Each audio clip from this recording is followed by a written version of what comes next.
Yeah. I felt like I was going slow, but it was rock and roll. Well, good evening, everybody. Thanks for your patience. First item is accentuate the positive, and I don't see her, but I'm just gonna read this into the record and we'll make sure she gets her certificate. But if you may have heard, it's been everywhere on the news, but we had a high school student, Tallulah Heckendorf. Oh, yes. I asked her to attend because she was recognized for her outstanding accomplishment as the winner of the State of Oregon Congressional Art Competition. Tallulah, we proudly honor your work titled Man Walking Through an Alaskan Town, which will be displayed at the U.S. Capitol building in Washington, D.C. And we also extend our heartfelt congratulations on her second remarkable piece, The Colorful Desert with Huge Cacti, which will be exhibited at Representative Bent's Ontario office in Eastern Oregon. Your artwork demonstrates extraordinary depth, detail, and perspective, and we are immensely proud of your creative achievements. Congratulations. So we'll make sure to get that to her. All right. And with that, we'll open it up for the rest of Accentuate Positive. Good evening, everybody. I think this is on. Is it on, Jan? It should be. Do you see that white light? Yeah. All right. Go towards the light. So, hello, Crystal here at Talent, and tonight I get to present you guys. I think back in January I told you about this for board appreciation, but our PTA had voted to dedicate a tree to you, knowing that we would be doing our tree planting this spring. So this is from our PTA, and we've chosen to, we'll be placing it under the ginkgo biloba, which is a beautiful tree, and we placed it right between TMS and TES on that little walkway between our schools. And so it'll look nice under the tree. You know, John's gonna set it up really quickly, but it says, thank you for nurturing the seeds of success through your dedicated service. So nice. We chose the name ginkgo biloba because it signifies hope, strength, and resilience. It's one of the oldest surviving trees out there, even survived Hiroshima. So it's like, it was really, it's a special tree. So you guys are special people, and we're really happy to be able to share that. So, and then other news at Talent. Tomorrow's our big jogathon. This year's theme is Heroes versus Monsters. So we'll see how the kids show up for that, but it's at 1 o'clock. If anybody wants to come by and cheer them on. It's just this year we're really focused on raising funds for an artist in residence next year in the fall. So we've got a local artist who came and presented this week at our PTA meeting and shared that she has a vision for creating kind of a mural on the gym walls, one that kind of faces the field. That can be developed over time. So she's looking at creating kind of a salmon run imagery with student handprints made out of ceramic. So it can go one time. So we're really excited about that. And then coming up on May 29th, we have our annual spring showcase, which is, you know, a combination of art show. We'll have the garden tasting, we'll have some community singing events with Mr. Travis, and of course, celebration of human growth and all their hard work this year.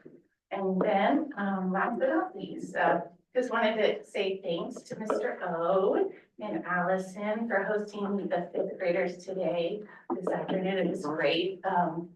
It was really funny. Mr. O entertained them and hyped them up with a game of good old fashioned ring or musical chairs. She got a little crazy on that. Competitive, but within seconds they were into it, which was really fun and got them excited. And then they broke into small groups and did tours of the school with the web leaders who were just incredible. It was as one of my teachers was leaving, he popped his head in and just said, wow, that was the best yet. You know, like I've been here 18 years. So we've been seeing a lot. Such a thanks to Allison and Casey for hosting us. And that's it for me. Good evening, board. Shauna Schleif, principal at Phoenix Elementary School. I just wanted to share a little fun things that are happening at PES. Yesterday, we held a Pie the Principal party. Thanks to Lori, our secretary, she decided that as an effort to kind of keep putting an emphasis on attendance, that we did an April attendance challenge in any class that got over 90% attendance during that whole month. We suspected that there would be around 4. we ended up with 11 classes. With over 10%. Motivators. So a little pie in the face is a motivator for our kiddos, and so we ended up roping in Mr. Sakairos, our behavior specialist, and our custodian Andrew into the mix, and then teachers got to come up and pie whichever person that they chose, their class chose, and thankfully I'm really nice and sweet, and so I got the least amount of pie.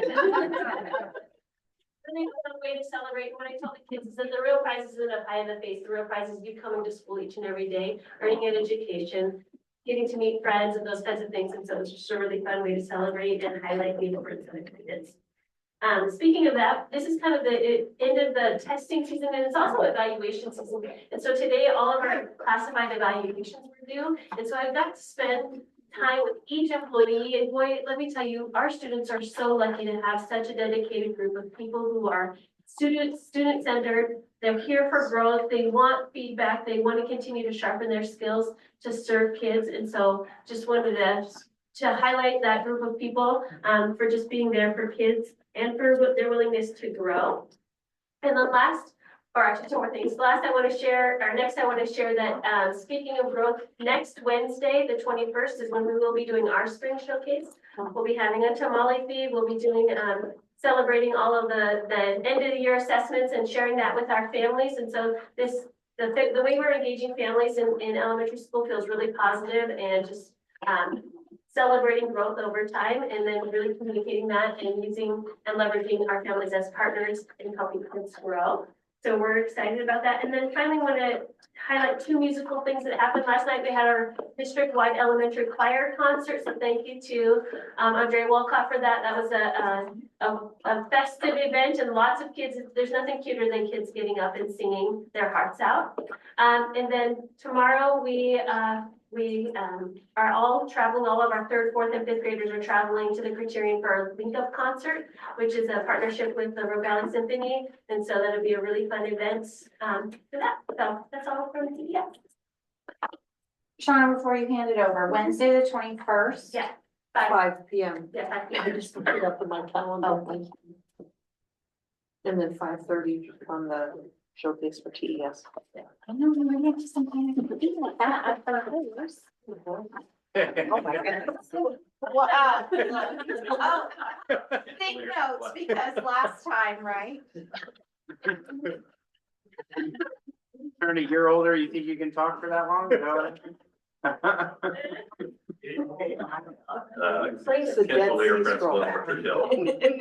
And Donna talked about testing season, and I really want to thank all of our 3rd, 4th, and 5th graders and their teachers. I was talking to Sarah Engstrom today, and with iReady testing and with SBAC testing, they're testing really between 15 and 20 hours behind a Chromebook over the past several weeks, and will continue for several more weeks. But they're doing a great job sticking with it, trying their best every day. I talked with the girl at recess today, something about how many seconds were in 60 minutes or some problem like that. And she was mad at herself. She said she missed it by 20 seconds. And I said, did you try your best? She said, yeah. And I said, that's what matters. So, they're doing a great job. Shauna also mentioned the music program last night at Talent Middle School. Andrea worked hard to get all the kids up there singing. And I always like to kind of recognize them behind the scenes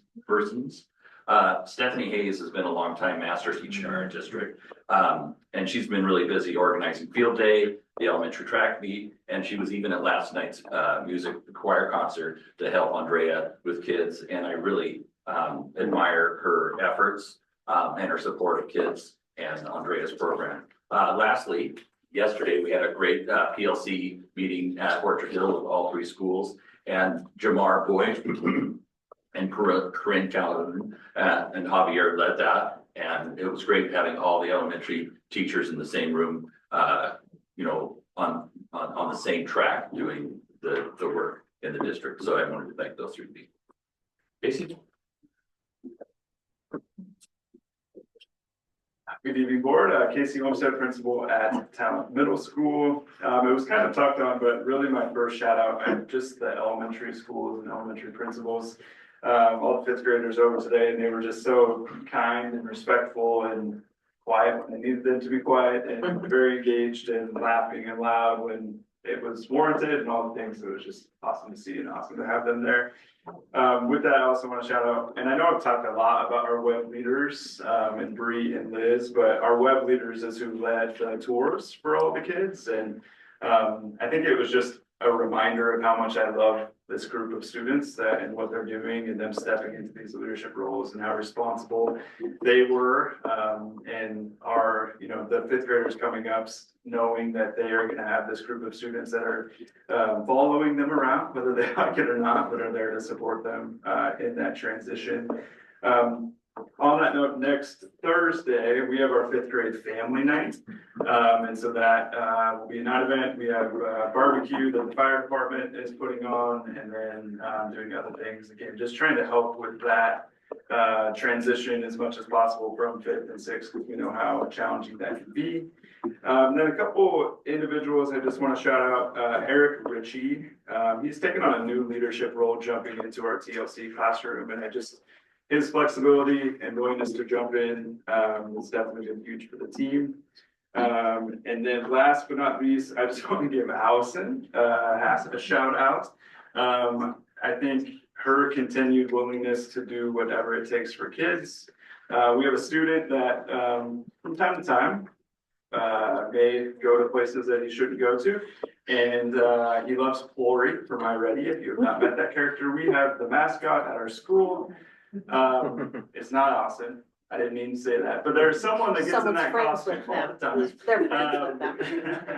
But yeah, it's just like that example and that willingness, and I'll be in my office like meeting with a student or a family, and I just see a bright character going by my window, and I know everything's gonna be okay. Yeah, just so again, her heart and willingness to do whatever it takes is awesome. So thank you. No spoilers there. Good evening, board. Keelan Cross, proud principal of Phoenix High School. A couple of things happen in the spring. I know everywhere, but especially at the high school. So I'll try to keep it short. First, I wanted to give a shout out to our TOSA, Alyssa and Barber. We just finished a process that has been a year long. It's called Student Outcome Teams, where we had staff select different groups that they would like to be part of, where they would collaborate to impact student outcomes. And so the last couple of Wednesdays, we've had staff present on those outcome teams. And we had groups do anything from cross-curricular planning. So we had like CTE meet with science and create some fun projects. We had staff using Brisk, which is an AI tool, to help with our MTSS process. We had teachers learning all about Canva so they could get students to use Canva and use those for formative assessments. We had vocabulary goals. We had local performance assessment goals. And it was just a great example of how staff, when given the time and the structure, is so focused on students and just what beautiful things can happen when that time is given to them. So I just want to shout out to Alyssa for making all of those opportunities possible, and for our staff for just being willing to collaborate and make that magic happen. It was really great.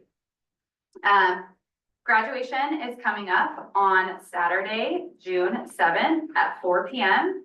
And this week we got to, last week we got to notify our salutatorians and valedictorians. And I don't know if you know this, but at Phoenix High School, in order to be considered a valedictorian or a salutatorian, it doesn't just have to do with your GPA. We also have a very rigorous honors diploma program, and students must apply for an honors diploma and meet those requirements in order to be considered for a valedictorian or salutatorian spot. So these 7 students not only had those high GPAs, but also took advanced coursework, completed community service and campus service, and just were all around standout citizens. So our salutatorian this year is Violet Cole, and our 6 valedictorians are Aubrey Emery, Makayo Potts, Sam LaCroix, David Ariano, Logan Gaber, and May Woodward. And so we're very proud of them and their work, and they're working very hard to host a wonderful graduation ceremony.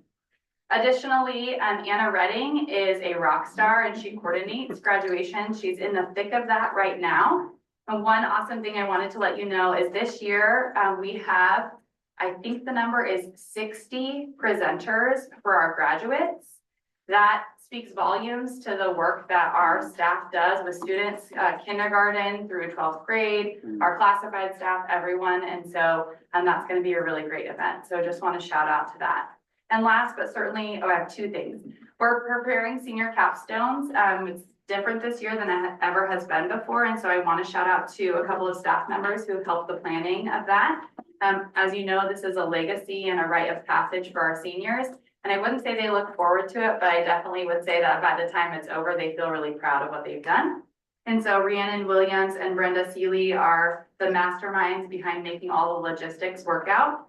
And then our English department has worked tirelessly to make sure students are prepared. And that is just a beautiful event. So I want to shout out to Coco DeHane, Ian Zaki, Sarah Kremp, and Kelly Fogg Johnson, who just make that magic possible.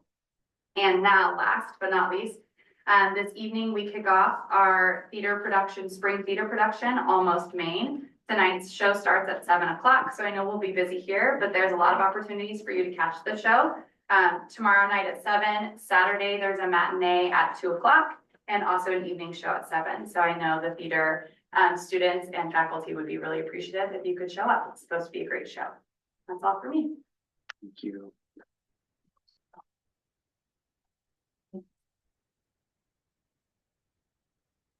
The board quickly, Aaron Santi, Phoenix Town Rising Academy.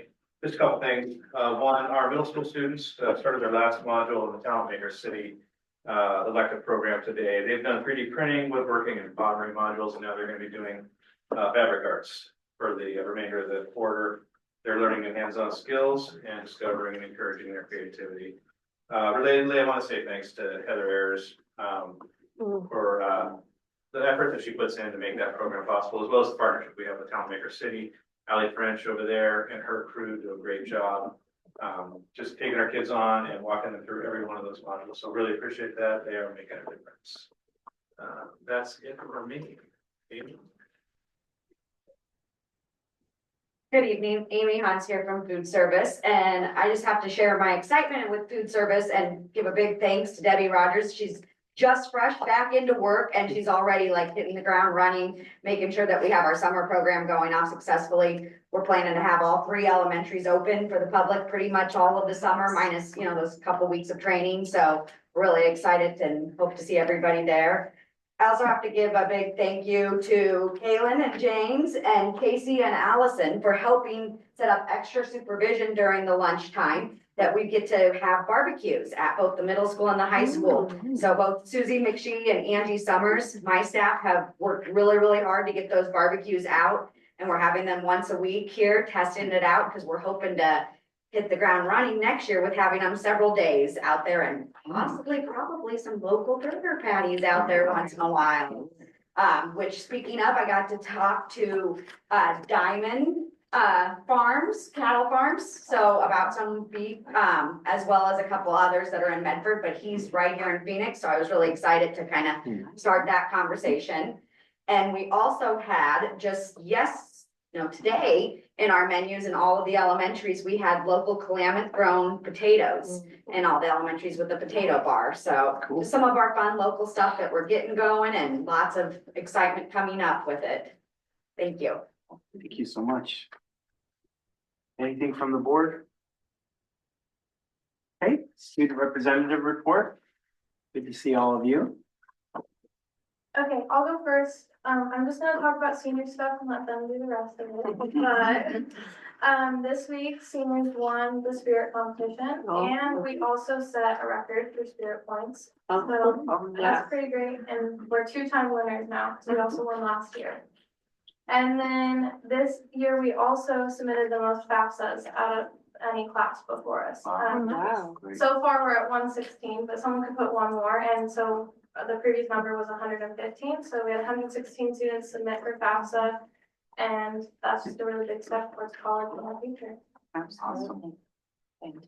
Hi, my name is Eden, for those of you who don't know. We're doing our last little push to help our Sparrow, and everyone in their English classes are filling out their Sparrow hours forms. We did it in leadership today.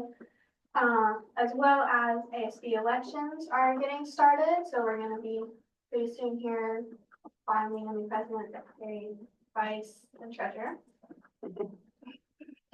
And as well as leadership applications, so new leadership students are coming in, as well as I believe leadership applications got sent to the middle school today or tomorrow. That's pretty much all I have. Hi, my name is Rachel, and I have a few, but I'll make it quick. First is next Friday and Saturday is the track state competition or district competition, which we have quite a few people that are gonna be qualified for state this year, which is gonna be pretty big for us. Our boys 4x1 team is going, and possibly our girls 4x1 team, and a bunch of individuals going, which is pretty great. We had, last night was the junior parent night, which was a really great informational meeting for a lot of juniors and their parents that maybe aren't in touch with the future planning center that we have, which is a really great resource at the high school. So that was a really great way for our college advisors to like reach out to the incoming seniors to kind of start that prep, which is really great. We just wrapped up our unified sports, which is a really great program where some of our student athletes get to be involved with helping our TLP programs, like get to have that experience of being on the team. I know I did it last year and it was really beneficial. And so talking with the kids after their sports, it's just really great seeing like the light up on their faces of like, oh my gosh, I just went and played basketball. It's like, yeah, you did. And they also have a field day coming up pretty soon, which leadership is gonna help get that set up for them and run it for them. And then we also have our freshman field day coming up, which Link Crew hosts, which is a really big motivator for our freshmen to kind of push through this like slow drag to the end of the year. They have to have good attendance and be passing other classes. So it's kind of like a little nudge there for them to do that. But it's really great. We end up having like bounce houses and water slides and snow cones and cotton candy. So that's coming up also. Nice. Great. Good job. Rachel, where's the district track meet?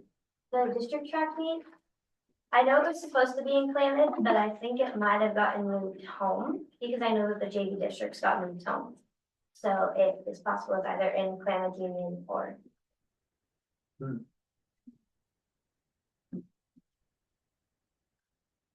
We can let you know for sure. Yeah, Rick, we'll make sure James, yeah, he's been sending updates. Right now.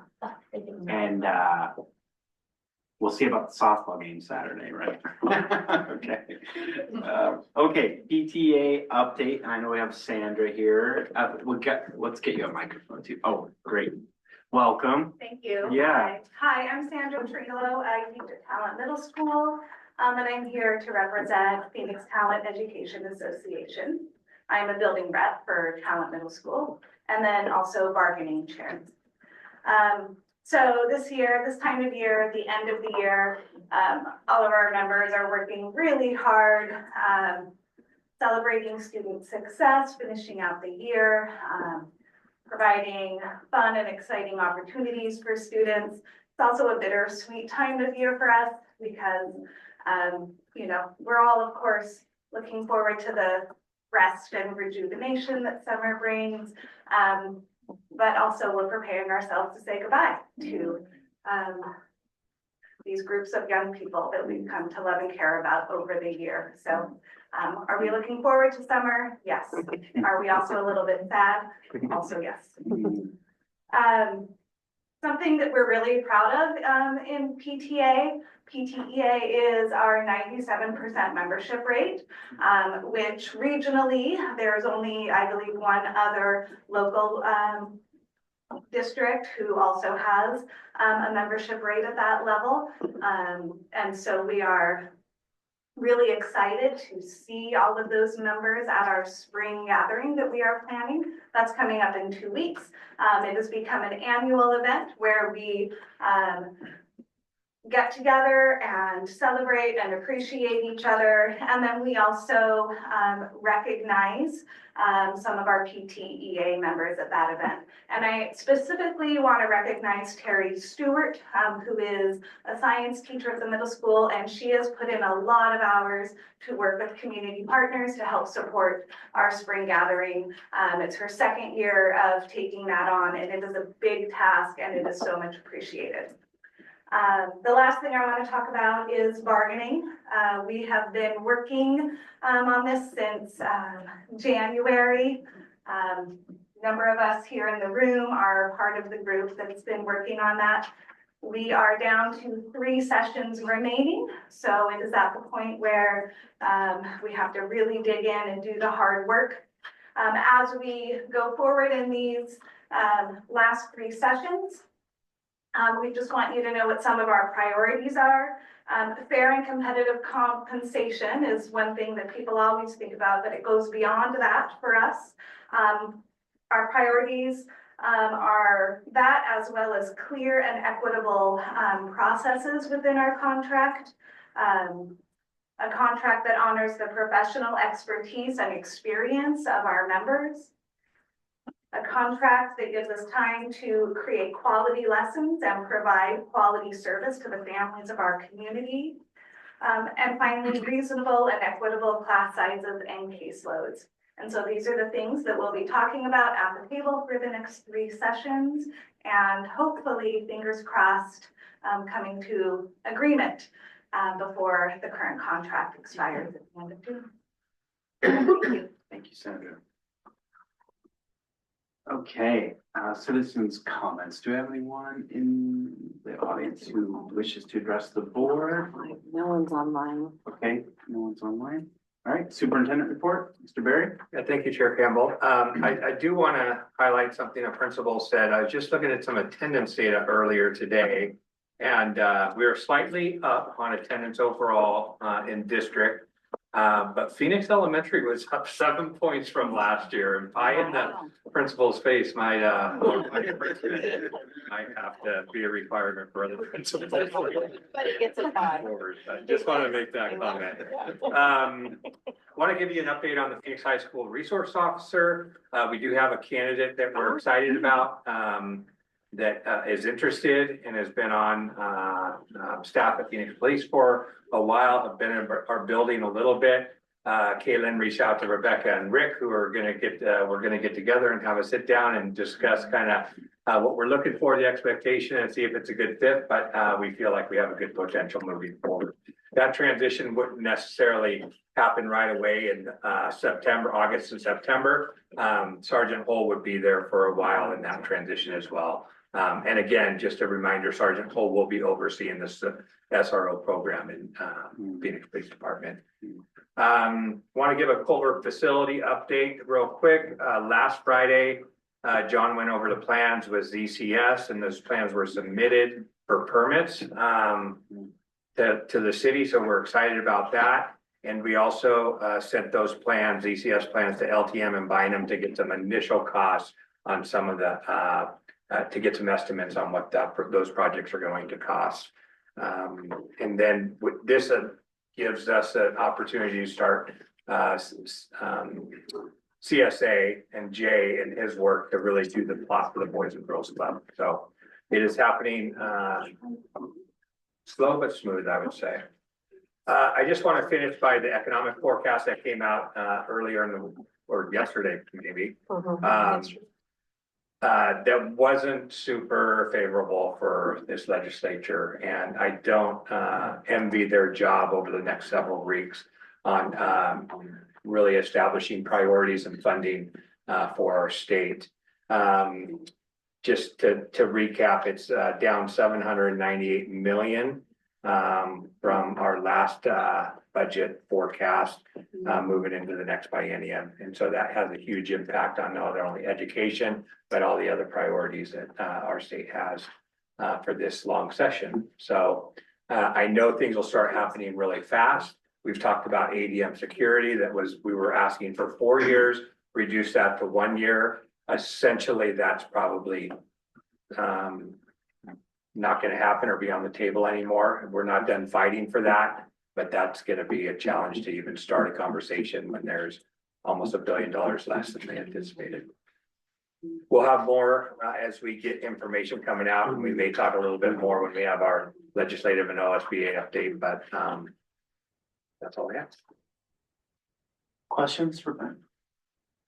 The work that goes into the Culver project, and do we pay for that with the bond money essentially to get the Yeah. cost estimate, Yeah. things like that? Yeah. Okay. So it's a capital fund, Yeah. basically. Okay. And we have used some CET, Oh, yeah. construction excise tax on some of those initial contracts as well. Okay, great. All right, next is program report for Little League. Yeah, Matt is here and thank you for joining us. You may want to get the microphone. There's one right behind you. Oh, yeah. And I have been communicating with Matt for, seems like once a month, maybe more for the last couple years or so. Talking about Little League and as we've developed Culver, and he wanted to come and share a little bit, an update with the board on their Little League and where they stand. So happy to have you. Yeah, thank you. I don't know if this is on or not. It's okay. Okay, It's mostly for the Zoom recording. Okay, gotcha. Thank you. So a couple of my notes already. Yeah, we've been talking for about 2 years, about once a month. For those who don't know me, I've been on the Little League board for, I believe this is my 8th year as a member of the board, multiple different roles, but my primary role right now is the representative between the board and the school district. And so sometimes it's just a, hey, how's it going email? Sometimes it's an hour-long meeting. It just depends. As you know, Culver Road project kind of does that. So the Little League, just in case you don't know this background, we've been a nonprofit for right around 60 years. We're the only nonprofit sports program that's tied to the district. And that's something that we take a lot of pride in, being around that long. We've been in our current location for almost half that time. We just signed a 5-year extension to remain at that location. But also in that process, was made pretty clear that that's probably our last long-term extension there, which sparked this conversation. I reached out to Brent and said, I'd really like to move forward talking about a lease agreement and what that looks like and kind of getting some of that framework going. So he said, come out and give a little bit of that to you guys and kind of where we're at with that. We fundraise every year with the knowledge of this project in mind. With that said, it's hard to do when you're running a nonprofit that only operates at best 3 months out of the year. So the more support we can get from the public is going to be super beneficial to us. The biggest thing that I've been told when I reach out to people is the proof is on the paper, right? So that's kind of our goal is to start working forward with that process. There's 170 kids playing Little League this year. And just off the top of my head, I reached out and asked just one question, just to kind of reference right now on your varsity softball and baseball team, there's 15 kids playing on those 2 teams that came from Big Phoenix Town Little League. And I know of other kids that are playing other sports that also came through the Little League at one time or another. So I really believe in Little League for a lot of reasons, but I do think for student athletes, I think this is a really beneficial project for both sides. To get kids used to being coached by somebody other than their parent and going through wins and losses and the good and the bad that comes from that. I really think it's an amazing thing. I currently don't have a kid playing Little League, but I'm still on the board and I'm still here being a part of it because I see the value. So with that said, I'm happy to answer any questions you guys have of me anytime, whether it's here or reach out. Brent has my contact information. Some of you guys do also. But that's kind of where we're at and the direction that we're hoping to go. I'll just say Matt's been great to work with. He's been, they'll have board meetings, they'll ask any updates. And sometimes it's been slow going. I think once we get through this Boys and Girls Club and then our infrastructure and the soccer fields that we have planned out there, that'll kind of give a clearer vision on some of the needs and give them some time to see how they want to transition as this is going to be an option. We have, we did direct council to draft kind of a lease starting point, and we've shared that with them and their council. So once we get closer, we'll start kind of looking at that. That's probably a little ways away still though. Okay. Will there also be an MOU type of conversation too, Yeah. in addition to? I think a there'll lease be agreement? other, I mean, similar to Boys and Girls Similar Club, I to think Boys we and have Girls the, Club. you know, Yeah. those contracts and then lease agreements, whatever it might be. And then an MOU to say, hey, these aren't necessarily in the contract necessarily, but these are expectations. Matt, thank you for being here. Really appreciate it. When we think about the Culver project, do we have an idea of the cost for that portion of it? No, Okay. and we can get estimates based on, ZCS is really good. They do field design and everything. They haven't done the extensive design. They can give an estimate on what a Little League field would cost. Mhm. And then, we haven't done the infrastructure out that far yet. And I mean, have we talked about with the Little League, what that would look Not like?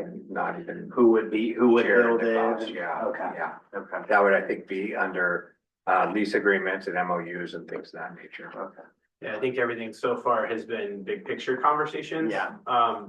I've reached out to, contractors, large businesses, just to say, hey, this is coming. Mhm. This is something that potentially can happen. Mhm. I have a personal relationship with the person that helped develop a similar project in Central Point. Okay. So I've gotten some estimated numbers from them, but they were also a couple years ago, and Mhm. those numbers are changing drastically. Have been changing drastically and are changing even more drastically now. Yeah. But just rough numbers, they told me to plan on $1 million a field. Wow. And we're looking at, I would say 3.5 fields is kind of the way to talk about it. So that's a huge undertaking. Mhm. That's why I say, and the big thing is, nobody's going to, I should say, let me rephrase that. It's hard to get people to put large amounts of money into something without knowing exactly the term, the length, the plan going forward. They need to know that our relationship is, I'm sorry, I talk to Brent all the time, so, but our relationship is solid. I know that, but me telling them that isn't the same thing, right? So that's kind of where we've just been putting feelers out there saying, hey, keep this in the back of your mind that it's coming. It's taking a lot longer than I think we all would have hoped that. Yeah, I actually talked to Erin, who kind of filled this role before me today a little bit, and she said her initial phone conversation that she remembers with Brent was in 2007. And he said, yeah, that's not really something that we're interested in doing right now.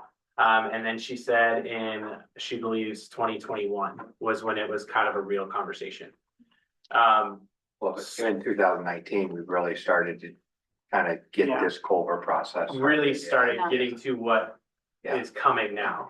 So it definitely has been a slow moving train, but it is, I mean, there's progress. Yeah. Well, that's exciting to hear, getting a potential lease agreement or starting to all of these components in place so that we can start to have that and get a little firmer type of indicators for those who might be interested in partnering to make this happen. You know, Matt, does Little League as an organization have an infrastructure to support capital projects or campaigns? There is grant programs that are Little League based, sports based, outdoor athletics. again, the hard part is writing a grant takes time, and you have to be kind of good at it. Is what I'm being told, because I guarantee I couldn't do it. So, you know, we're a pretty small board of volunteers, which none of us really have those skills. We reached out, put feelers out to somebody that might be willing to help us with that. And not to harp on it, but grants have timelines. Yeah. Right? If you ask for the money and you don't meet your benchmarks, the money's gone, right? So, it's hard to get too into that without having a better idea of what that structure looks like. Yeah, oh, that's an area we can help with. I think once we get there and if there's something, I mean, John does grants all the time and he's pretty successful but it's kind of go time grants too, like we get the money and we're ready. So when it comes down to that, I think we can have some support in that area. And I will say, so, I mean, the stuff with CCS and you guys you've kept us super involved. And I know that there's got to be some financial involvement with what you guys do. And so that alone shows, to me anyway, shows desire to have us involved and be a part of it. Because finances have never really been talked about. It's always just, let's look at this master plan. This has changed. Look at this, you know, talked a lot about infrastructure and parking lots and how we can maybe work together once that time comes. But, I really appreciate, I mean, it can be really easy to leave that part of your master plan blank and tell us to figure it out. And that has not happened. So I personally really appreciate that. Okay. Well, thanks for all the work you do. I have two daughters who are in the league. Yeah, and, I see you and the board all the time. Yes. In the snack bar, running around, doing all kinds of stuff. Burger nights. Yeah. I got roped into umping my daughter's game last night. Worst job I had ever. to call her out on strikes to end the game, so that was fun. I refuse. So my daughter's 13. She's moved on from Little League. But I refuse the entire time to umpire any game that either one of my kids is a part of. It's tough. Let me tell you, it's tough. Is that ride home?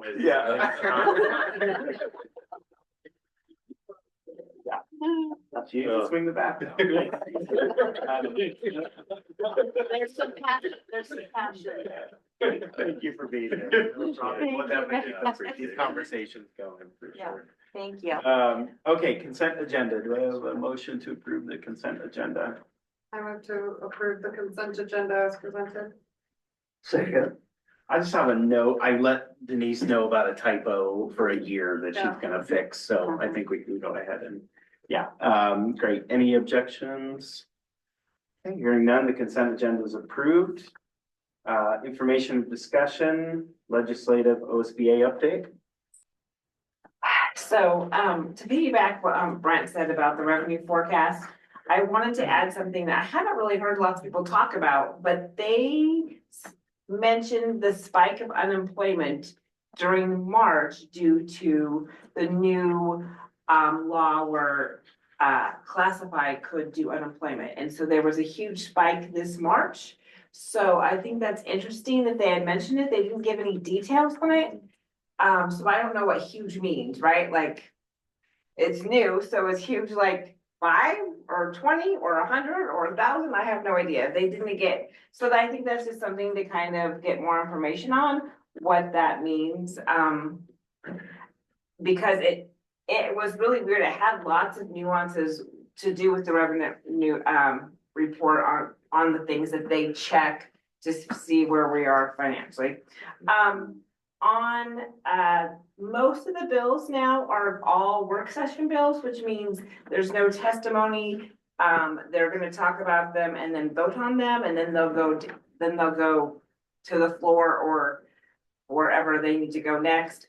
But just a reminder, if you wanted to testify on something that isn't work session, you can write the entire committee. I did that last week. And so you get one little final chance. The cell phone bill will be at Senate committee on the 19th. And then another note is that on the 19th, in the afternoon, the Joint Ways and Means Education Committee is having a work session on fiscal transparency, which might be something of interest. And they are recorded, so if you're like me, you miss them, you can do the dishes and listen to the legislator talk about whatever session they're talking about. It makes the dishes go a little bit more exciting, so but you can always look on OLS to see, and I think that's all I have for now. Do you have anything to add, Sarah? I was just trying to think of anything from the Friday update, and just, it was really pivoting on the revenue forecast. No, I don't have it. So anyway, we're keeping up the good work and we're fighting the fight and we'll keep you informed. You can always ask Sarah and I questions if you have them. Thank you. Next is Phoenix Community Art Mural Project. Yeah, I'll just say we had some people approach the Phoenix Elementary, and we have kind of a space. They walked around with Shauna and looked at spaces, and have a space with our storage facility there. Wanted to bring it to the board's attention because it is part of the Phoenix Mayor's kind of new art council that they're doing, and kind of beautifying some of the spaces in town. There was a desire to do a GoFundMe, and that kind of wrapped with PES, so I just wanted to make sure the board knew. And Sean, I don't know if you have any other comments on that. Like, we're gonna be weaving that in with our media manager and our arts, so this time weaving into some additional projects with students to do some like paint by numbers and things like that. So we have some long range plans for that, but it's pretty exciting to just try and, it's a really, the space when you drive into Phoenix, it's that the tech building, so it's gonna be really visible by the road and stuff. And we have an artist already picked out who's done a lot of local work, so. He did some, if you've been to Kids Unlimited, he did that kind of side, really kind of some pretty cool stuff.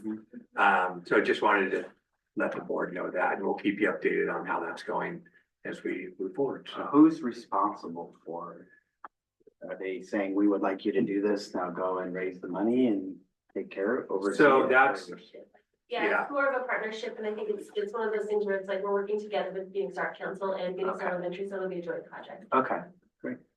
and I think we talked about last time, and I think Kaylin's mentioned this, just about the excitement of, working with the city on a bunch of different things, and this is just another example of that.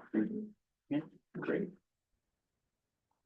Okay, recess, let's do a 7-minute recess. We'll come back at 7:05 and we will interview our student rep. Patience. Well, welcome back and welcome to our student rep candidates. We're excited to get this started. We have a list in front of us and we're just gonna go in the order of that list. So there's Well, not. can I, Yeah. why don't we save the recorded ones for the end?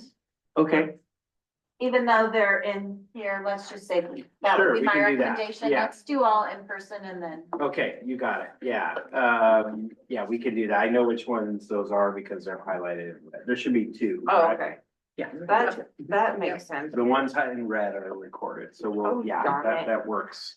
I mean, not darn it to you, the highlighted, that's just, I'm not organized. I usually have a spreadsheet, I take my notes. Yeah, we do this every time. I usually make my own and I did not make my own. So I am slacking, so I'm gonna have to improvise real quick. The notes function on board books super helpful. Oh, just saying, What's that? you're just saying, That's what I'm gonna use. Okay. Yeah. I will copy you. Michael. Okay, yeah, whatever works. Okay, so is Emily here? Is that you? Okay, welcome, Emily. And then Alora had to leave, right? Yeah, she had Okay. Peter, she'll interview next year. Okay, all right, well, Wait a minute, say that again, what? Alora had to leave. Oh, Yeah, is she? theater. Laura's theater production. She's in the theater production. Oh, why didn't we know? So We did, but we didn't know soon enough. Ah, We didn't know, she got here right like 5 minutes before the meeting started, and then by the time I Yeah. connected with Michael, she had already left. Yeah. I told her to stick around, but I think We she. could have had her do a video I too. think she was but- probably a little nervous. She was very nervous. Yeah, and I think Okay. she wanted to she was worried about not being there. Okay. I know, but we could have done something. We would have Yeah. we did, accommodated. Yeah, yeah, we had some others who couldn't be here record a video, but luckily she's going into 10th grade and she'll have lots more opportunities. So, okay, great. And then Elia, am I pronouncing that right? Yeah. Is it Elia? Okay, so she has a recorded video that we'll play last. Are you Lincoln? Yeah. Welcome, Lincoln. Process of elimination. Yeah. And then Ava also has a recorded, and then we have Rachel and Eden. So, okay, great. So Emily, you get the honor of going first. And so it's more of a presentation than an interview. So you're going to share with us what you did, and we may have some questions for you. We may not. And I think, how much time are we doing? You would think I've done this before. You guys usually give 3 minutes. 3 minutes? Based on Okay. my past. Okay, great. Yeah, we'll do 3 minutes. Thank you. You've been here a couple times. That's why you're the valedictorian. Okay. Goodness. That's Well, Right. and usually we're stretched for time because we've got so much Yeah. impact in that meeting, so. Yeah, Well, it's the daytime meeting, Yeah. yeah. cool. So we'll plan on that, 3 minutes as a general guide. And you may not need all that time. You may. So, okay, Emily, you are first. You're welcome to begin. And we'll get you a microphone too, if we can. Could you? You can just Yeah. go over there. And So much, Candy. All right, So my name's Emily, and I just started in the Phoenix district this year. welcome. But I really liked it here, and I really want to learn about how we do everything at Phoenix. And I just wanted to kind of have an input on that. And then I want to begin by talking about the assignment that was given, this application. My choice was Spirit Week, and I surveyed different groups of people from different grade levels and different friend groups. Overall, there was one common answer that stood out. People didn't do the Spirit Days because they didn't have the supplies available to participate when they wanted to. I believe a big part of being more involved as a PHS is making students, or is asking students what they want to do and what they would participate in. The main reason I believe students come to school is because there are programs at PHS for people to enjoy all different types of activities. There is a place for all different people from different backgrounds. I think it would be a good student rep because I find passion and interest in things like this. I believe learning how our school works is important, and I want to be a part of that. As someone who struggles with learning disabilities, I think I bring a unique perspective to the board and a voice for a group of people who often have a hard time speaking for themselves. Thank you. Oh, hold on, girl. You yeah, don't get to you're- give away. Question. What were you gonna do? I was just gonna tell, but can she sit down while you ask? Of Yes, course, please yes. count it. Yeah, Yes, of yes, course. please. Thank you. Where did you, hi, my name's Sarah Crawford. I've been on the board since, 2016. We didn't introduce ourselves. We probably should have, and I had 3 kids come through the district, but my question I loved what you had to say, and I'm thankful that you've had a really great experience at Phoenix High School. That as a board member really is what this is all about for us. And, my question is where did you attend school before? So I attended at Madrone Trail. It's Okay. a charter school. It's right next to Logos and in the Medford School District. I don't know. It seems to work. People don't really know where it's at. Yeah, we know. But it's not really in Medford School District, so we kind of did things a little bit different. It was really, really small though, so it was a big change to come from a really small school to a bigger one. But it was really inviting, so I think that was good, and everybody was super sweet, and it was like a nice transition from a small school to a big school. Let's go. Nice. When you said, did you write down any ideas, what students would like to do? To share, cause I thought, did I hear you correctly when you said, they didn't participate because they didn't have the supplies? And I feel like you said you asked them what they would want to do. Yeah, well, and the big thing, that they were saying is like, there could be like a survey or something that the students could do. So everybody could participate in, so that like everybody's needs could be heard, and like not necessarily they could type it in, cause that could go bad.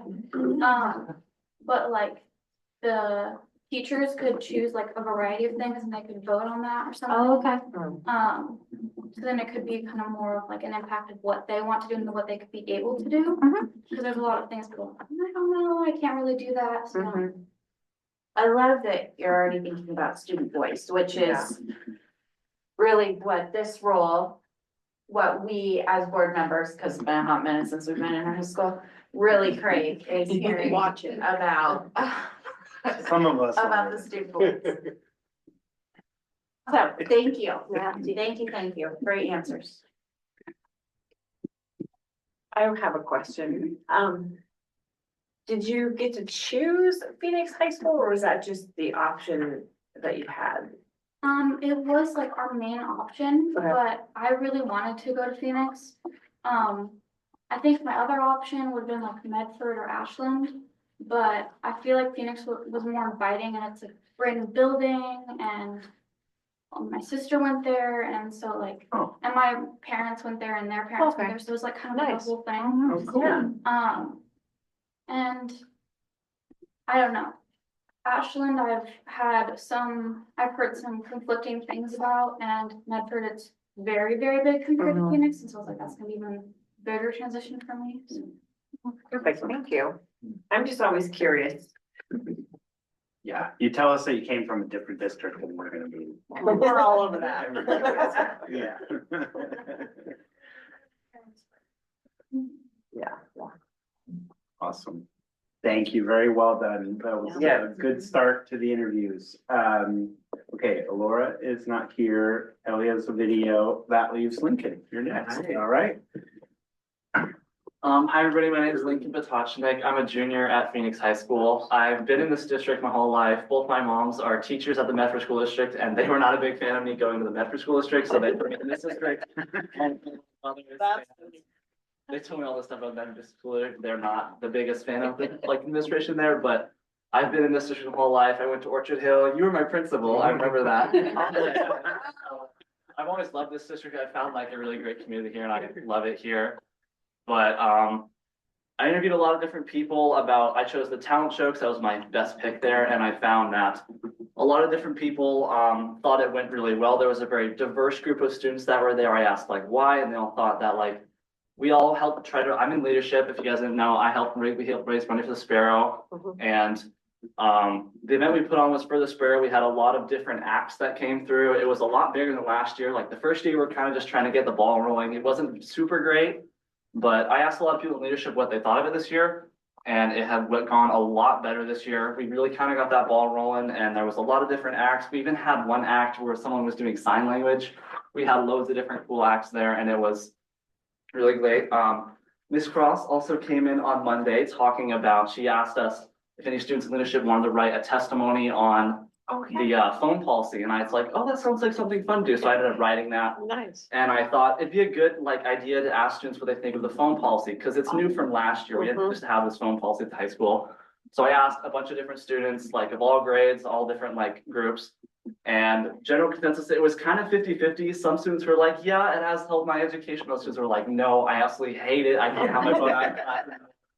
But I think a lot of students have found even though they don't love it, it has had a benefit on their impact. I think personally, it's kind of helped me stay off my phone a little bit, but I found that it has helped me keep my grades up, help me stay more focused, and I think that it has done a great job. But yeah, that's pretty much all I have to say. But I've always loved being in leadership. I love helping people, love raising money for the Sparrow. I loved doing that. And I want to learn more about how all of this works. That's why I want to be on the board. I want to learn how you guys make decisions and have more of an impact. Because leadership, I love helping the community and doing all this stuff, but I want to go deeper into this topic and try to help more people on a more school board level and try to make the biggest impact possible because I love helping people. So yeah. Awesome. I have a question. Yeah, go for it. I heard you mention leadership. I'm wondering what other activities or things are you doing besides going to school at Phoenix High? Yeah, so I've been in leadership for 4 years. I've also been doing cross country. I'm a big runner. I love running. I've been Okay. doing that since I was like in fourth grade. One of my teachers introduced me to that, and I've been doing cross country all throughout that. And Cornette So loves you. Cornette got you. Cornette likes, he likes me. I do cross country. It's really fun. I also love to rock climb. I'm kind of like a softie for like extreme sports. I work at the Rogue Rock Gym. I'm a youth climbing coach. I absolutely love my job. It's like my favorite thing in the world. I coach all the kids classes there and help out. And it's really fulfilling to be able to coach these kids and see them succeed. And like, it's just such a fun environment to be in that I love. Like, I love being around kids and helping people. And my job is really fun because I get to combine one of my favorite hobbies along with like coaching kids and seeing them improve slowly. And it's really fun. My family also helps run this 5K. It's called the Run with Grace 5K. There was this girl, I don't know if you guys have heard about it. It's gone really big in the past few years. There's this girl named Grace. She killed herself, like suicide when she was 14. And my family every year, we're really close with her mom, and we help set up that race every year. So me and my brothers get out in the golf carts and help put up all the signs. And I love helping with that events, but I literally try to be involved with my community, and I like doing as much as possible and like trying to go extra and over beyond. And that's some of the stuff I do, yeah. Great, thank you for Are that. you running for office for leadership? I think I'm gonna try to run for treasurer next year is my goal. Got it. Great. I mentioned cross country. How about track? I did track my freshman year, but ever since I got my job, I've been just rock climbing in the springtime and not doing track. How many times a week does Cornette ask you? Are you Sure. sure? He's got one more year. You gotta do it. He's always trying to get me to come back. It's been a while since we've got Cornette's name come up in regards to recruiting people for track. Very good job, Lincoln. Thank you so much. Nice. Okay, next is Rachel. Yeah. Yeah.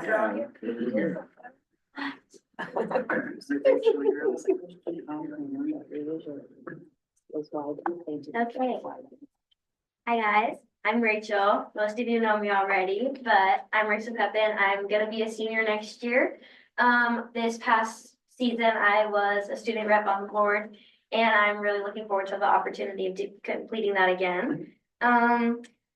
Like Lincoln said, with the upcoming elections, I will actually be running for ASB president. So wish me luck on that. The event that I chose to interview people on this year was our spring and prom assembly. That was on May 2nd, the day before prom, which was a really big hit at National Springs Hotel. The point of this assembly is to kind of like hype up the end of the year and get the students to kind of remember why we're at school, is to like be here and get that community going. And so this assembly tends to run a little bit more low energy because it's the end of the year. The only real hype part of it is that prom is coming up. But this year we had a really great experience.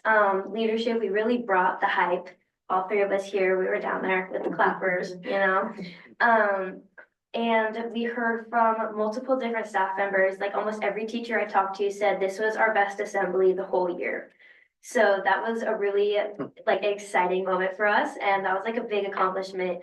We had a few different games that we played, and then we had our dance off, which is a traditional thing we have, which the dance off in itself was a whole different topic I could have gone on about, but pretty much it was really great.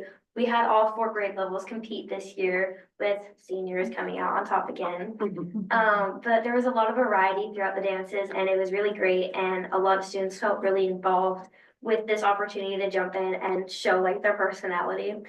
I talked to multiple different people. I think I got to 13 different students this year around, from different grades, different like social groups, and people that I normally wouldn't talk to. So that was a little step out of comfort zone. But I talked to them about how they heard about this, and a lot of it was, it's an assembly, it happens during school, they saw it on the school calendar. But a lot of them said they weren't really excited for it because assemblies get boring a lot. But afterwards, I came back to them and they said it was a lot more hype than they thought, and it was like actually a lot of them are listening the whole time, which is something we struggle with as we're out there on the floor talking at them, and they're not really listening to us. But a lot of them were really involved in listening this time, which was really great. A lot of them said they felt pretty included and welcome in like all the games. We tried to get a wide variety of students. We make sure to incorporate all the different grade levels as it's a grade level competition and get boys and girls and different people to be part of these. Yeah, and our dance off, it was the first time having all grades, which was a really big, it was a push. It was a push. Juniors, we made it with 1 week of practice, but we made it. And then what keeps me and other students at PHS, for me, it's the community. This is kind of like what I said last year, but I transferred my freshman year, and that first year was a little rough on me. I didn't have very many friends, but sophomore year, I really started pushing myself into the community, and I kind of got back whatever I put in, which was pretty beneficial. And so I just started throwing myself out there as much as I could, and I really received everything that I put out there and even more. So that's part of why I want to be on this board again, is to contribute back to my school and the community that has given me so much. Other kids that I asked about why, like what would keep them at PHS other than other schools? And a lot of them said it was because of their friends, but a few of them told me it was because of their teachers, which I thought really stood out because, you know, you're going to hear the kids talking bad about their teachers all the time, but under all of that, they really care about their teachers and see the effort that the teachers are bringing in. So just a shout out to the staff for building those relationships and really keeping our kids involved. And because I'm so involved, I can't even imagine what my life would be right now without being in the school district. And so I just really want to continue that work. Thank you, guys. Thank you. Any questions? That was very comprehensive, girl. I guess I do have a question. What would engage them in an assembly? Like what was the turning point? Was it like more yelling or, I mean, what? So a lot of it, we try to break up how much we're talking. Like we have students go out and talk, so it's not just staff members. But a lot of times we'll have issues with the microphone or something, or someone starts stumbling and everyone loses focus. But our transitions were really smooth. So it was really fluid between our speakers, which was a really big help. And it was also, everyone was excited for the dance off because everyone starts talking about each other like, oh, sophomores are gonna beat you. Freshmen are coming for the crown this time. And so everyone was like really excited to see the dance off. So, and we save it for the end. So that was kind of a way to drag them on and keep them involved. Do they actually get a crown or what do they No. get if you win? They just get big spirit points. A fake? Big Oh, spirit big. points. Total bragging rights, right? Like total bragging rights. It's just the for show. whole. I know, but yeah. There's still another assembly, right? Like the move assembly. Do you guys Yeah. still do that? Yeah. We're sitting on that side of the room after 4 years. Oh, don't say that. Any more questions? Thank you, Rachel. Yeah. Good job. Thank you. All right. Eden. Well, I don't think any of you guys know me at all, but yeah.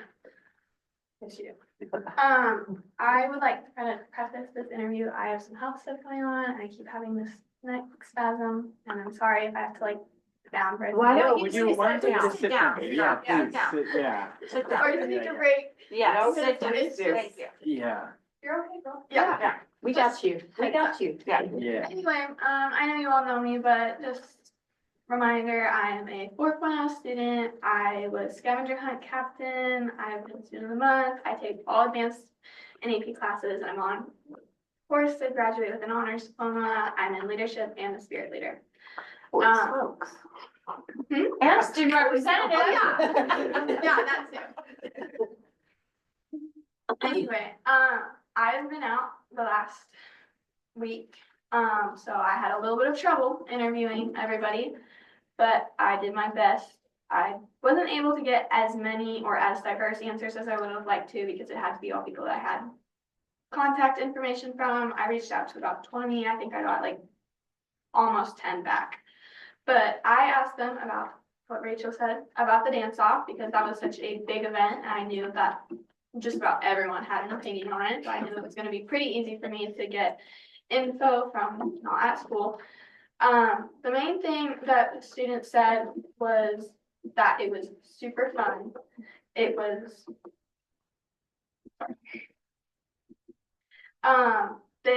one complaint was that they wished it could have started sooner, like planning had gone out, like planning information.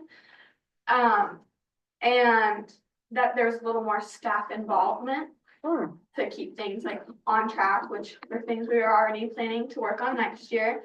But other than that, people said it was really fun and it brought them much closer with the other people in their grade level, and that it was really cool to see some of the kids who don't participate in this thing. Like I know the seniors, they had a kid quoting from Lauren. There was a country kid who never does stuff. He came and did a backflip in the senior performance. Oh, wow. Nice. Most of them found out about the dance off through PHTV and conversations with their peers. It was also diverse in the types of dances that were happening and just like the music and everything. Like not really any of the dances were alike. Like there was also some like culture interpretations, like the juniors, they did a, I don't know what, like a line dance. We did with this, Yeah. Hispanic line dance. I know sophomores, we tried to incorporate a little like older European culture in our Rapunzel part and come across our outfits aid. We should have won, but we're not going there. That was another consent. Did you say your outfit's 8? Yes. Okay, Yeah. I knew what you meant. I just wanted to make sure. You might have to translate for my. No, I just wanted to be there. It's a little I old. found out from I heard a lot from the student body was that the sophomores were robbed after this. Gotcha, okay. In my data afterwards. Is that all sophomores, girlfriend? Totally. A bunch of different grade levels, pretty much everyone but seniors said that. Of course. So, you know. And I thought I did a really good job. Yeah. I'm not very saying we didn't earn the win, but I think. Yeah, I earned the win too. You tried really hard. Yeah. We didn't interview one senior. The seniors I interviewed were a part of the dance off, so they were a little biased. But anyway, even the people who didn't participate in the dance off, they could tell that it was super hype and it made them feel like super included and just brought the group together. I know, at least as far as the sophomores, a lot of friendships got made through the dance off. And we didn't have a dance off last year. So now having one this year, we're planning to get a lot of people in and joined the next year to kind of build the spirit, because my class isn't too good with the spirit. Because we didn't really get our transition year from elementary school to middle school, so, but we're getting there. Anyway, when I asked students about what keeps them at school, of course, like Rachel said, most of it's their friends, but I think that's almost an very important thing in school. Like, yes, we want them to be there to learn, but the fact that everyone is saying that they have friends to keep them there, that just shows like what a great community we have at Phoenix High School. Everyone loves the community, and it's just, I think it's really good there. I love it. That's about it. Questions? I don't have a specific question for you, so I'll wait till after. Did you, I'll ask you this first, and then I'd really like to hear, what have you thought of the cell phone policy this year? Me specifically? You specifically. I think the cell phone policy we had this year is pretty good. I get not having it in class. As someone, my mom's teacher, I'm the teachers, I work with kids, like, having it in class makes sense to me. I think that it's our free time during lunch and break, and I think that's great that we get to have that. So the new cell phone bill that's being attempted to pass, I think that's a little odd. I wrote a testimony. Yeah, but I think the one we have right now is good. I don't I get the not having it like in passing periods, but I also think that it should be a little, maybe we could. Because like also, I think the point of a cell phone policy is to keep us focused in class. And when we're not in class, I don't fully understand the point of not being allowed to use that, especially like, because parents want to communicate too. Like there's other reasons to be on your phone just like even scrolling on social media. Yeah, I get it. So remind me, my understanding is that it's not during class and it's not during passing period, but you can have it at lunch? You can have it at break lunch. and Lunch, yeah. Break and lunch. Break, So, breakfast. It's like a 15-minute like mini lunch. we have in the Okay. mornings. And then before and after school. Okay. First lunch. Yeah. First lunch. Yeah, pre-lunch and then lunch. Yeah. Second breakfast. Daily mini assembly. Yeah. Okay. Yeah. Yeah. Very good. I had a question and I forgot what it was. Oh. Oh, this is kind of odd and I don't expect you to have an answer, but one of the conferences I went to, they talked about friendships and accountability to have kids come to school. So in the friendship circles, do you guys, I mean, obviously the cell phone, this is kind of like cell phones you can't have in class anymore. And sometimes you'd be like, text your friend like, hey, where are you? So has that changed at all and or do you guys even do that accountability piece of like, why aren't you at school? Personally, I do still do that whenever any of my friends aren't there. And there's things like, why aren't you home? Everyone gets so sad when someone in your friend group doesn't come to school. And it's good to know why they're not there because a lot of people start to worry, but it's hard, like, because you get to class and you're like, wait, where are they? But you can't text them, figure out, and then sometimes you can start worrying about it and then you might not be able to focus. And I think that can definitely be an issue of not being able to communicate with people. But I don't know if that outweighs the focus.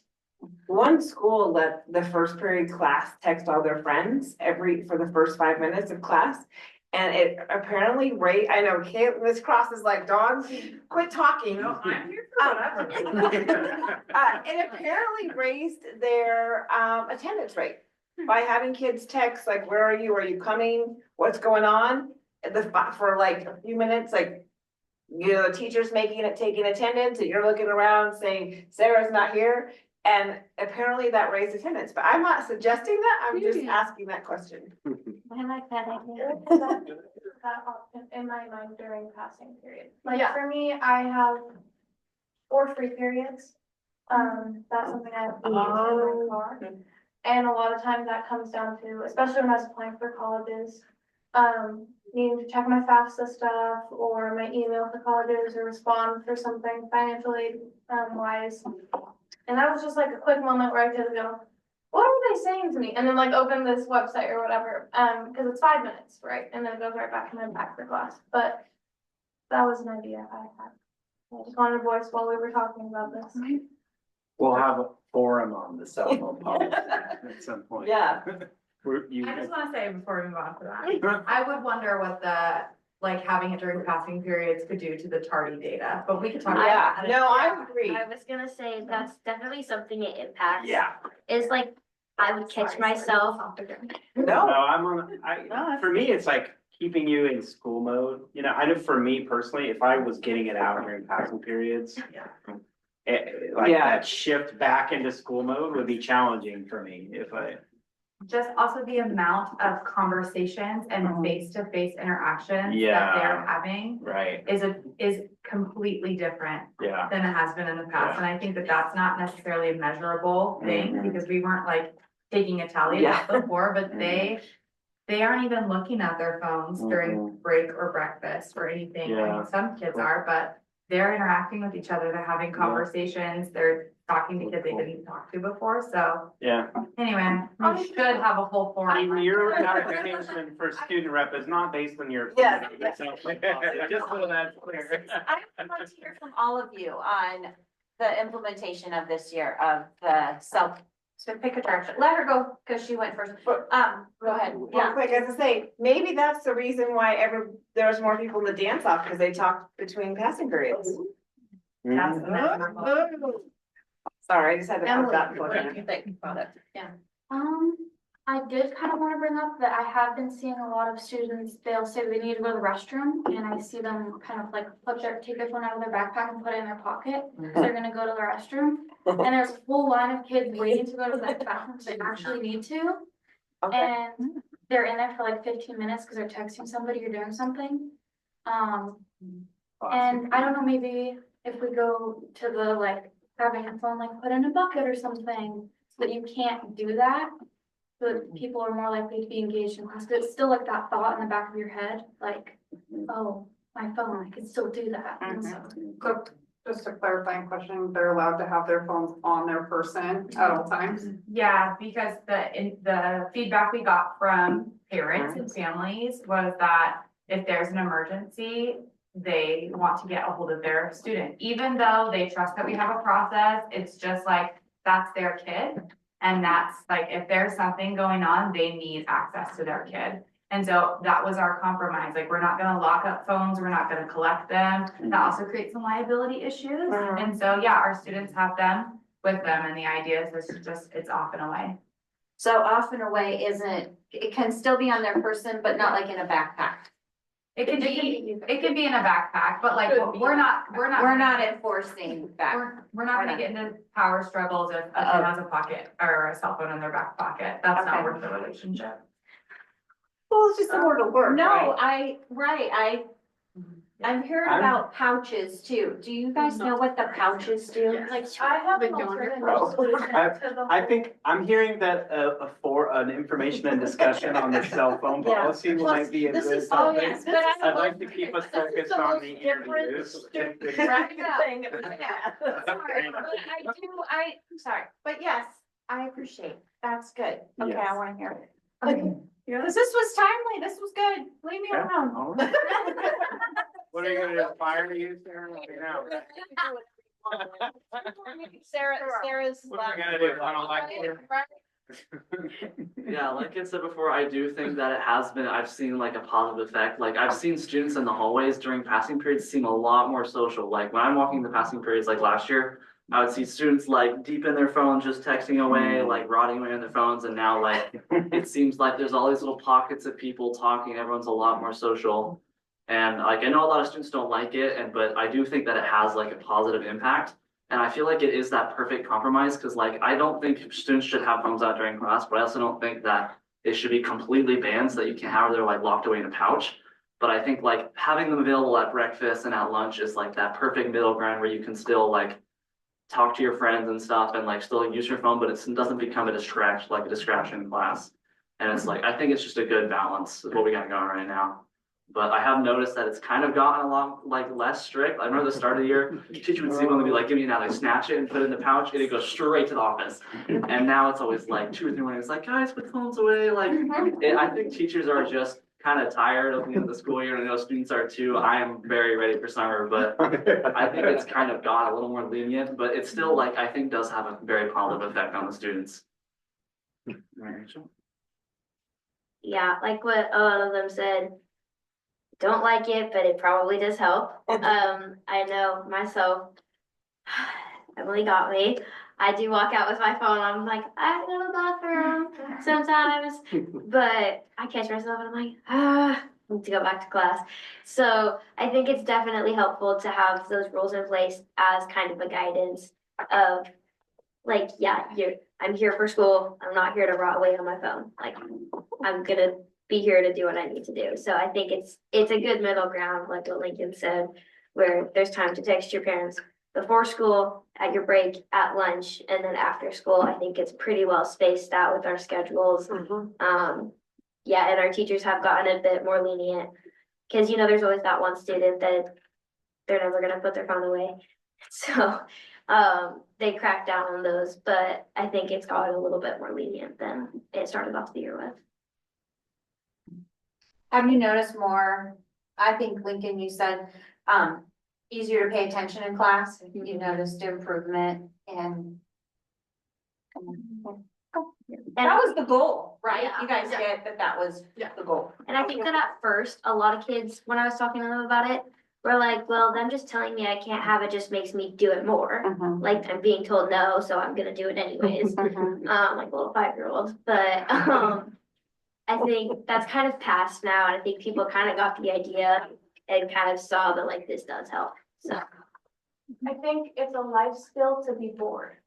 And that's kind of what it's taught me a little bit. And an alternative to locking our phones away all day is something that, Mr. Gang does in his class when we test. We put them in a like calculator caddy on his wall and we take a number out. And so they're there if an emergency happens and if you want to reach your parent, but they're away for the test. And I think that's an easily applicable rule for a classroom. But yeah, I think the biggest life skill I've learned from it is that sometimes you have to be bored and that's okay. That's when some of the greatest things come actually, in those spaces. You make us more creative and smarter. Yes. It's so funny, this idea of parents like needing to like, that was not a thing back in. What? Well, I had a When- thing on the when we wall were in with high a school. spiral thing coming out. You didn't hear from your parents? I didn't have a Oh. cell phone until I Well, was. no, they didn't, I didn't either. I didn't have one in high school. It was like, hopefully they'll be in the spot they said they would be at 3:30. Well, we had the payphone at the school, yeah. Yeah. Yeah, at the school. I said it was a hot minute since Emily, you've been in school. you Page guys to are- the office. So I think it kind of, there was no parenting for you guys, and then I was like, oh my gosh, I have to parent because you guys weren't. Oh, some of parented us as had much. parenting. Yeah. But you know what I mean? So we had During the day. the laid back. I want to be like really great parents, and there's more of that, and Right. we keep going back and forth. Yeah, it's a balance. I think it's less about like transportation stuff when it comes to wanting your cell phone in the classroom and more about the security when an emergency arises. Yeah. because, Yeah. That's something that wasn't a thing. It's true. 100%. And that's kind of came with that new territory. Sure. Yeah, Yeah. absolutely. It's fair. I get Yeah, it. true. I definitely think if we do end up having to use those little pouches if they're locked in, I think teachers need to have a magnet. Every teacher needs to have a magnet in case of an emergency. Because they're like locked with a magnet and you have to use a magnet to open them. I think every teacher needs to have one of those in their classroom in case of an emergency and we need to keep them in. True. Well, we'd have to buy it. Yeah. Heard that. Yeah. Forecast, right? So, probably not. Yeah. So, Just trusted kids who would do something with it. Yeah. Right. Yeah. Yeah, exactly.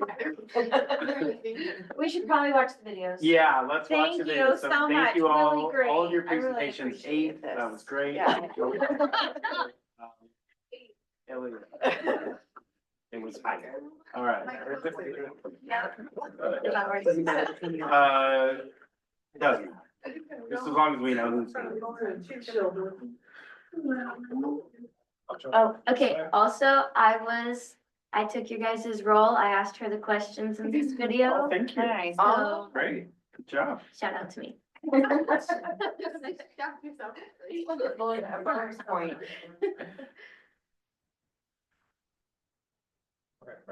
Yeah. Go. Hello, my name is Ava Grace Conlon Glover. I'm a junior here at Phoenix High School. I've been in multiple sports all 3 of my years here. I'm in advanced classes and I work with the equity and educational advisory committee with the student representatives to help with the updated curriculum that is going into this next school year. I'm going to be applying for student rep. All right, thank you, Ava. So what event did you choose to interview people on? This year I chose to interview people on phone. It was on May 3rd and it happened recently. And why did you choose this topic? I chose this topic because it's a very monumental event in a lot of people's lives. It's very important. All right, and what were some of the questions that you asked your people you were interviewing? I asked my people about how they heard about prom, if they felt the atmosphere was accepting, how the inclusion was overall on their like either cultural bias or their gender or just their interests. And I asked about the representation that they felt through the music and through the decorations of the venue. So I talked to a bunch of different people at school, from art classes to more athletic backgrounds, and most said that they felt included and not represented. This I found is that it stemmed from mostly people in Hispanic background. They felt as the songs that were played were more blanket covering just checklist inclusions. So I think working with my peers and working with people who designated the DJ and worked with the playlist to include more genuinely enjoyed songs in the DJ list will result in a lot more connection with the student population at my school. And I think working with the staff that was at the event to have more diverse backgrounds and where they could connect with more students will also help the representation problem. Thank you. And what keeps you and other students involved at PHS?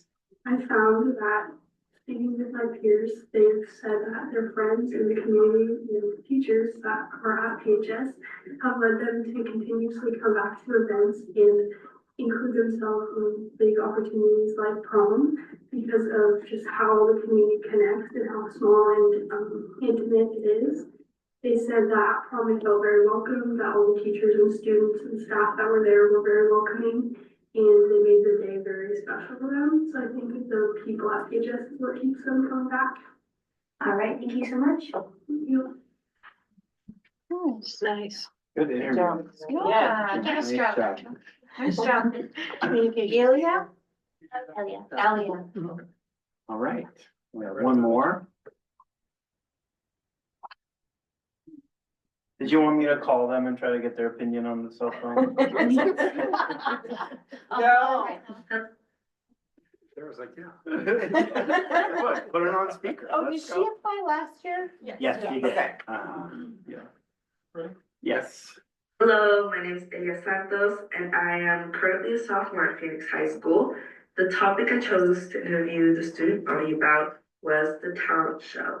Now, I chose this topic because the talent show has to offer a little bit for everybody, including the community, as it wasn't just a school event, but a fundraiser for Sparrow this year, Emiliano. 70% of the students I interviewed did attend the talent show, while the other 30% didn't because they didn't have time or because of things like extracurriculars, practice, bands, meetings. Many of the students said that they heard about the talent show through the morning announcements or friends were excited to attend. On the subject of what went well, many emphasized that they enjoyed the performances and the amount of participants we had at the talent show. This year we had more participants than last year, so that was very exciting for us. On the other hand, students felt that the coordination, timing, and preparation for this event could have been better, which will be taken into consideration for next year's talent show. I'm part of the leadership class here at PHS, and we plan things like this, the talent show and activities and spirit days. So that will be taken into consideration for next year's.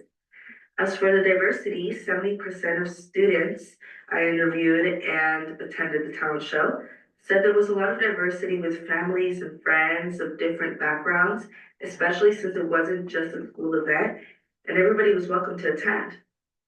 Along with the questions about the talent show, I thought I could ask the student body about what keeps them engaged and coming to school every day. I felt that getting a response straight from the student body about the student body was a better option for feedback rather than me just answering from just my perspective. Almost every student I asked this question to, had said that their grades were important to them, with one even stating she liked the 4.0 free pizza from Figaro's and a cookie at the end of every quarter. Honor roll students get a 4.0 free pizza from Figaro's and a cookie. So that's something that she felt really kept her motivated to keep coming to school and engaged. This is one of those things that keeps them motivated to try their best and come to school every day, as well as their friends and the teachers who they resonate well with. Although friends are a popular reason among students to come to school, the CTE classes were also something that the students felt kept them engaged well at school. with the different varieties that PHS has to offer, such as, culinary, constructions, automobile classes, welding. What keeps me engaged and coming to school every day would be trying my best academically and seeing my friends every day, as well as attending classes and connecting with my peers. That was all. Thank you so much for your time and consideration. Very well done. I have a question. Is she in PHSTV? Because she needs to be. Like, seriously. PhD, yes. She is, generally pretty quiet and Yeah. just like have her personality, and so, yeah. From last year to this year, there was a huge difference. And like most people have a really hard time doing that kind of stuff. Including myself. TikTok generation. Well. I TikTok 5 times because I'm like, so, yeah, really, really kudos. Or reels. Yeah, I know. Just not very Oh my It kind of reminds me how old I am and my, Mom, I don't think you're getting the right generation on TikTok. So. Yeah, that was very well done. Okay, we have a room set up for us to deliberate, so we're gonna take a recess. We're gonna, Be yeah, back. have a snack. Right, welcome back. Okay, the board has had a very lively discussion. So a couple things. Well, let me lead with this. We're not going to announce our choice at the meeting tonight. We are going to send an email with our choices. So we have made a selection. Because we have people who submitted videos and who aren't here tonight, we felt it was fairest to send it out so that everyone got the information at the same time. So that's how we're gonna do it. So after we adjourn the meeting, we're gonna work on sending out an email that'll go out tonight within the half hour. Like, I would yeah. say. Yeah. We're gonna So teamwork. I apologize. Normally, we like to follow through on the process that's communicated on how we're going to do it, but a big part of our discussion was the communication piece. And we just felt this was the fairest way to do that in consideration of how everything transpired this year. So I'm sorry to do that to you, but you will find out very soon. And School email. yes. to your Yes, school but email. Don't look at them. Do you all know how to check? Will some people selected be at the next meeting? Denise love will her. communicate, She's so yeah, true. yeah, so the Yes. next, so it'll be both. So It'll it'll be be- current reps and new reps we'll at the next crossover. meeting. Yeah. Oh, a crossover ceremony? Yeah. All right, very cool. Thank you for the good question. And thank you all for Really amazing great. job. Incredible. Yeah. The one thing we know is that our students are in good hands with those of you who are representing them. So really appreciate your willingness to step up. Those of you have served and those of you who have expressed interest in serving. So thank you so much. Okay, we have one item left on our agenda, and that is reviewing next meeting on June 5th, where we will have our new student reps. And let's see. Any other questions or concerns about this agenda? Oh, didn't you? I know. We have our budget hearing. Yeah. Let's see. We'll have SRO contracts.